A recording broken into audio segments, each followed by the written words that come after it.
திரு அன்புமணி சொல்றாரு, நான் வந்து தந்தையிட்ட மன்னிப்பு கேட்கறதுக்கு ரொம்ப தயாரா இருக்கேன், நீங்க என்ன கட்டளையிட்டாலும் அது பணியாற்றுறதுக்கு தயாரா அப்படிங்கிறாரு. நேர்ல வந்து அந்த மாதிரி மன்னிப்பு கேட்க நினைக்கிறீங்களா, இதுவே போதும் நினைக்கிறீங்களா? முடிவு போக போக தெரியும்.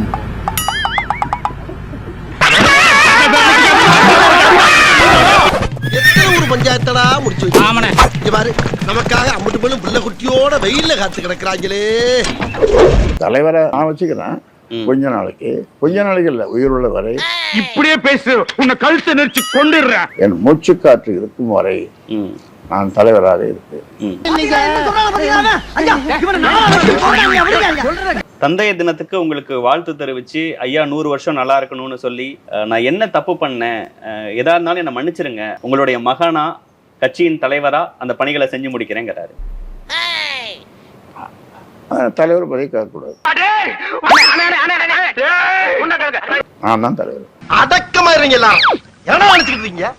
மீதி எல்லாம் சொன்னீங்கல்ல, அதுதான் நீங்க போடுற கட்டளை, அதெல்லாம் செய்யறேன். அதுதான் உங்களுடைய கட்டளையா இருக்கு, அதுதான் உங்களுடைய, அதான் என்னுடைய கட்டளை, கண்டிப்பான கட்டளை. ஒருத்தன் செத்தா முடிகிற சண்டை ஆகாது. உரிமை மீட்பு பயணம்னு உங்களுடைய பிறந்த நாள்ல இருந்து நடைப்பயணத்தை மேற்கொள்றேன்னு அன்புமணி அவர்கள் குறிப்பிட்டாரு. உங்க கட்சியை வலுப்படுத்துறதுக்கு நீங்க சொல்ற மாதிரி ஒரு ஓடுறாருன்னு புரிஞ்சுக்கலாமா? அதை நீங்க எப்படி புரிஞ்சுருக்கீங்க? இதெல்லாம் வேஷமா இல்ல மோசமா? ஆனா வழக்கமா எல்லா அவருடைய அறிவிக்கையிலையும் உங்களுடைய படம் இல்லாம ஒரு அறிவிப்பும் வராது. சில நேரத்துல படத்தை மூளையில போடுவாங்க, அங்க இருக்கிற பசங்க செய்யற தப்பு, கூட இருக்கிற பசங்க, விவரம் இல்லாத பசங்க என்னையே சோசியல் மீடியால என்னையே கிண்டல் பண்றாங்க. உங்களை கிண்டல் பண்றாங்க. அங்க இருக்கவங்க தான் மாப்பிள்ள, இது ரொம்ப கொடுமைப்பா, கொடுமை. சரி, அவங்களெல்லாம் நான் அந்த பசங்களெல்லாம் நான் உருவாக்கின பசங்க. கிராமத்துல என்ன சொல்லுவாங்கன்னா, வளர்த்த கடா மார்பிள் பாயும், அந்த மாதிரி வளர்த்த கடா மார்பிள் பாயும்.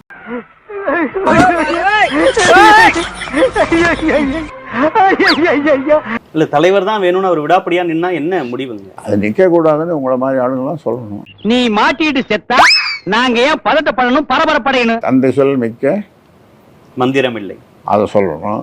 அவன் இன்னும் திருந்தலமாமா. தனி கட்சி வேணா தொடங்கிக்கிறேன்னு அவர் சொன்னா கூட நீங்க விட்டு கொடுக்க மாட்டீங்களா? வர இருப்பேன்.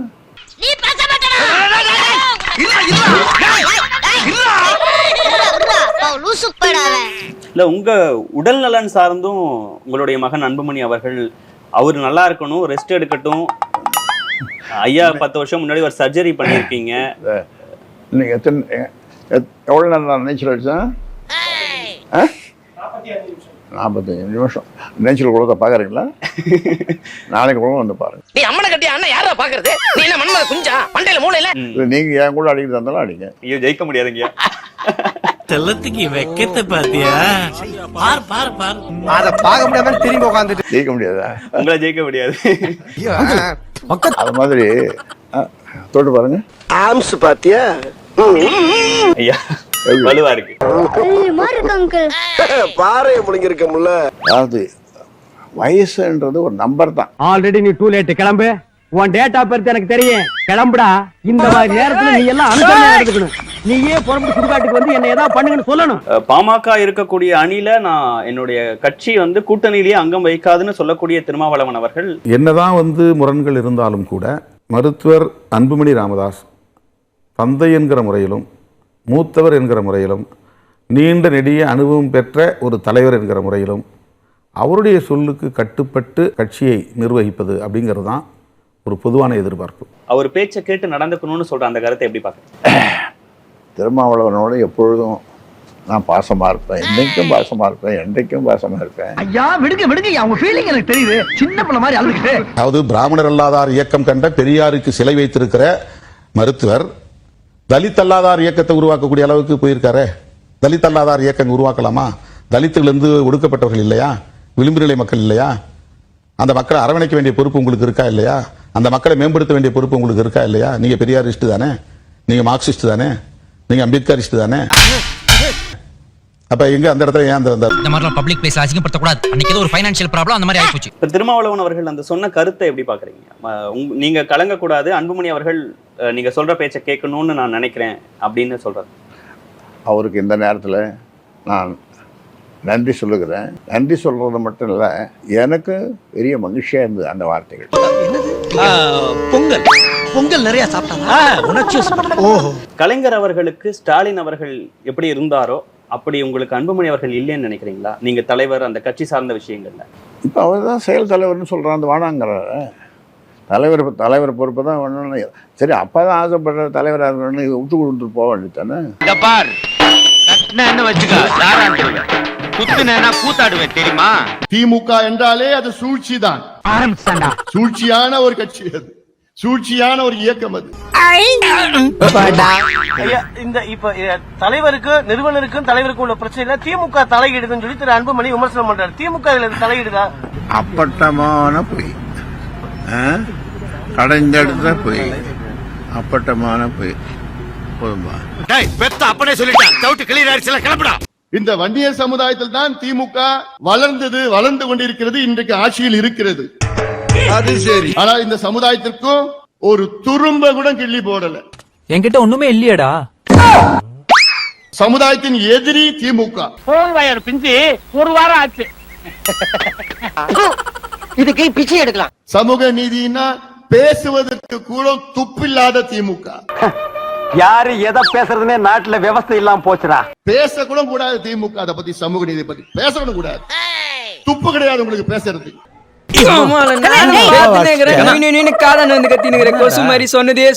அதிகாரத்தை வச்சுக்கிட்டு நாடகம் ஆடிட்டு இருக்கிறாங்க. எங்களுக்கு அதிகாரம் இல்ல, அதிகாரம் இல்ல. யாருக்கு அதிகாரம் இருக்குது? யாருக்கு நாங்க போய் கேட்போம்?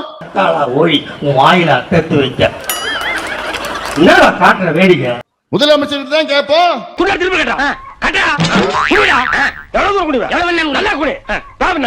எங்கயா நீங்க இருக்கிறீங்க? யாரு மண்ணியா இது? யோ, இது ஏன் மண்ணியா?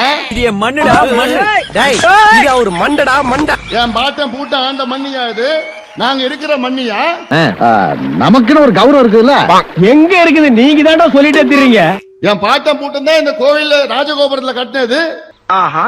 அவங்க வாரிசு கொடு, இல்லாட்டி சமுதாயத்துல கொடு. நீங்க இந்த மணியாட்டு எந்த ஊர்ல இருக்கிறீங்க நீங்க? நாங்களும் பார்த்து தான் இருக்கிறோம். உங்ககிட்ட இருக்க காசு பணத்தை போல மொத்தமா அடிக்கிட்டீங்கன்னா எடுத்துக்கிட்டு ஓடுறதுக்கு. நாங்க பழைய மாதிரி அரசியல் பண்ணனா வேற விதமா ஆயிடும். அதெல்லாம் யாருக்கு? யாருக்கோ. நாங்களும் படிக்கணும், வேலைக்கு போகணும், முன்னேறணும், எங்களுக்கு ஆதங்கம் இருக்கு. ஏமா சார், நீ தான் பேசுறியா? நானே சொல்லிருக்கேன், இந்த மாநாட்டுல சொன்னேன் நான், என் தம்பிங்க மேல ஒரு வழக்கு கூட வரக்கூடாது. டேய், நீ படிடா, படிச்சு வேலைக்கு போடா, உன் குடும்பத்தை காப்பாத்துடா, அப்புறம் தான் அரசியல் வாடான்னு சொல்றேன் நான். இவெல்லாம் பேசுற பேச்சா இது? பேச்சுல ஒரு நியாய தர்மம் வேண்டாம். நாங்க டீசன்ட் டெவலப்மெண்ட் பாலிடிக்ஸ் பண்ணணும்னு ஆசைப்படுறோம். சொன்னாப்ல நாயுடு மங்கலத்துல நம்ம அக்னி கலசம் வைக்கிறதுக்கு நம்ம மண்ணுல. அடே, உங்களுக்கு மாட்டு சாணி இல்லடா, மனுஷன் சாணி அடிச்சா கூட நீங்க திருந்த மாட்டீங்களா? நம்ம மண்ணுல வைக்கிறதுக்கு அதுக்கு ஏடிஜிபி, அந்த டிஜிபி, இந்த டிஐஜி, போலீஸ். நாங்க என்ன தீவிரவாதி இல்ல? ரவுடி பயில இருக்கல கம்பையும் கத்தியும் வச்சுட்டு கலாட்டா பண்ணுவீங்க. அரசியல்வாதி ஆனதுக்கு அப்புறம் வெடிகுண்டு கலாச்சாரத்தை டெவலப் பண்றீங்களா? இத பாரு அவன, நாடு உருப்படணும்னா ஒன்ன மாதிரி அரசியல்வாதிகளை நடு ரோட்ல நிக்க வச்சு நெஞ்சு மேல சொன்னா. திருவண்ணாமலை மாவட்டத்துல இருக்கிற விவசாயிகளுக்கு அத்தனை பேருக்கு நான் சொல்றேன், என்னடா சொல்ல போற? உண்மையாலும் நீங்க விவசாயிகளா இருந்தீங்கன்னா, உங்க ரத்தத்துல விவசாயம் இருந்ததுன்னா, வர தேர்தல்ல ஒரு ஆள் கூட திமுகவுக்கு ஓட்டு போடக்கூடாது, ஒரு விவசாயி கூட திமுகவுக்கு ஓட்டு போடக்கூடாது. அத்தனை பேரும் இதை ஞாபகம் வச்சுக்கீங்க, அத்தனை பேரும் ஞாபகம் வச்சுக்கீங்க. இப்படியே பேசிட்டு இருந்தா உனக்கு பைத்தியம் தானா பிடிக்கும்? பைத்தியம். விவசாயிகள் என்னுடைய கடவுள். விவசாயிகள் கடவுள், சோறு போடுற கடவுள். யார்? உன்னை பெத்த அப்பன்டா. அப்பனா? நீயா எனக்கு அப்ப? ஒரு நேஷனல் லீடர் இருக்கு அப்பேன்னு சொல்றதுக்கு உனக்கு என்னடா தகுதி இருக்கு? நீ குடும்பம் நல்லா இருங்க, ஆனா இந்த ஒதுங்கி போயிடுங்க. ஆட்சி எல்லாம் வேண்டாம் உங்களுக்கு. பெரிய கவர்னர். இன்னும் 8 மாசம் எண்ணிட்டு பாருங்க, எண்ணுங்க, நாட்களை எண்ணுங்க. இன்னும் 8 மாதத்துல இந்த ஆட்சிய வீட்டுக்கு அனுப்புறோம். அது முடிவு. நீ சொன்ன வாக்கியத்தை தஞ்சாவூர் கோயில் கல்வெட்டுல வெட்டி வச்சிட்டு பக்கத்திலேயே நீ உட்கார்ந்துக்க. உனக்கு பின்னால வர்ற சந்ததிகள் அதை பார்த்து படிச்சு தெளிவா நடந்துக்குவா. திமுக அந்த சமுதாயம் எப்படி வச்சிட்டு இருக்காங்க? அடிமைகளாக, குடிகாரர்களாக, படிப்பறிவில்லாத. சார், நீங்க மைண்ட் வாய்ஸ் நினைச்சு சத்தமா பேசிட்டு இருக்கீங்க. இந்த சமுதாயத்தை வச்சுக்கிட்டாதான் அவங்க என்ன பண்ணுவாங்க? தேர்தல் நேரத்துல ஓட்டு போடுவாங்க. இன்னும் என்ன நீ பைத்தியக்காரனாவே நினைச்சிட்டு இருக்கல? வன்னியர் சமுதாயமோ பட்டியலின சமுதாயமோ திமுகவுக்கு ஓட்டு வங்கி, வாக்கு வங்கி, அவ்வளவுதான். நல்லது செய்தா யாரும் பாராட்டத்தையும் செய்வாங்க. ஐயோ மாலா, எரிச்ச தாங்க முடியல பேர 12ஆம் நம்பர்ல வை. இருக்கிற திமுக எத்தனை எம்எல்ஏ இருக்காங்க? 125, 133, 125. நீரெல்லாம் ஒரு அமைச்சர். 4 ஆண்டு காலம் உங்களை நான் கேட்டுட்டு இருக்கிறோம். 23 எம்எல்ஏ 6 எம்பி கொடுத்த இந்த வன்னிய சமுதாயத்திற்கு 4 ஆண்டு காலமாக இன்னுமா ஏமாத்திட்டு இருக்கீங்க? கருத்தட ஆபரேஷன் பண்ண பண்ணி மாதிரி குதிச்சிட்டு இருக்கற. இதெல்லாம் இன்னொரு நான் பொதுக்கூட்டத்துல பேசுறேன். வரேன். கல்லால கண்ட அடிப்பாங்க. விட போறது இல்ல. பொதுக்கூட்டத்துல மட்டும் இல்ல, நடைபயணம் ஒண்ணு வச்சிருக்கிறேன் நான். அதுல ஏன் பொறுக்கவா? அப்புறம் அதுல திமுக ஒண்ணு PhD பண்ணிருக்கிறாங்க. என்ன PhD? 2 சமுதாயத்தை மோத விடணும். குடுக்குற டைலாக் ஒட்டி பேசு, ஓவரா பேசாத. சமுதாயத்தை சேர விடக்கூடாது, மோதணும், சண்டை போடணும், அடிச்சுக்கணும், படிச்சு அதுல PhD, டபுள் PhD பண்ணிருக்கிறான் திமுக. நான் ஏதோ ஒரு குறிப்பிட்ட சமுதாயத்தை மட்டும் நான் பேசல, நான் சமூக நீதிக்காக இதெல்லாம் நான் பேசுறேன். நான் இத சொன்னோன்னு உங்களுக்கு மூஞ்சில காரி துப்புறான்னு தோணுது போல இருக்கு. வேணாங்கப்பா, விட்டுருங்க. மலைக்குறவர்கள் எந்த சமுதாயம் இருந்தாலும் சரி முன்னுக்கு கொண்டு வரணும். அது நம்முடைய வேலை, நம்முடைய கடமை. கட்சியில ஏதோ ஒண்ணு குழப்பம் பண்ணணும், சூழ்ச்சி பண்ணணும். ஏன்னா இவங்க அப்பத்துல இருந்து தானே பண்ணிட்டு இருந்தாங்க. சமுதாயத்தை சூழ்ச்சி பண்ணி ஏன்னா இந்த சமுதாயத்துல படிச்சிட்டாங்கன்னா ஓட்டு போட மாட்டாங்க, வேலைக்கு போயிட்டா ஓட்டு போட மாட்டாங்க, விவரம் ஆயிடுவாங்க. அந்த காலத்துல அப்படியே அடிமையா வச்சுட்டே இருக்கணும் சமுதாயத்தை சூழ்ச்சி பண்ணி. இன்னைக்கு நம்ம கட்சிக்குள்ள சூழ்ச்சி. இந்த நாட்டுல 85 கோடி ஜனங்கள்ல நீ ஒரு புழைக்க தெரியாத நாய்.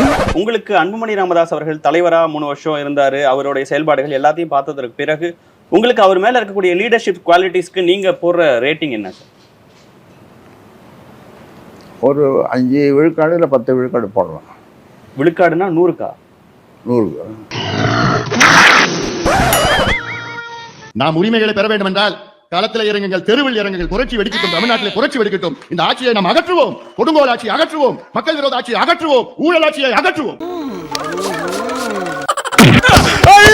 4 வீடு வாங்கி திங்கிற நாய்க்கு பாலமே பாரு, பேச்ச பாரு, சொல்ல பாரு, ஏகத்தாளத்தை பாரு, ஜோலாய்த்தனத்தை பாரு, பாந்தனா கூறு கிளட்டி மிதிச்சு போடு. ஸ்டார்ட் பண்ணு.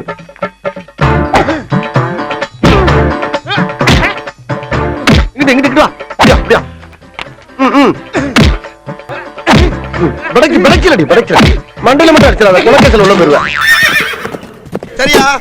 உங்க வீட்டு பிள்ளையா நினைச்சு எல்லாரும் என்னை மன்னிச்சிருக்க.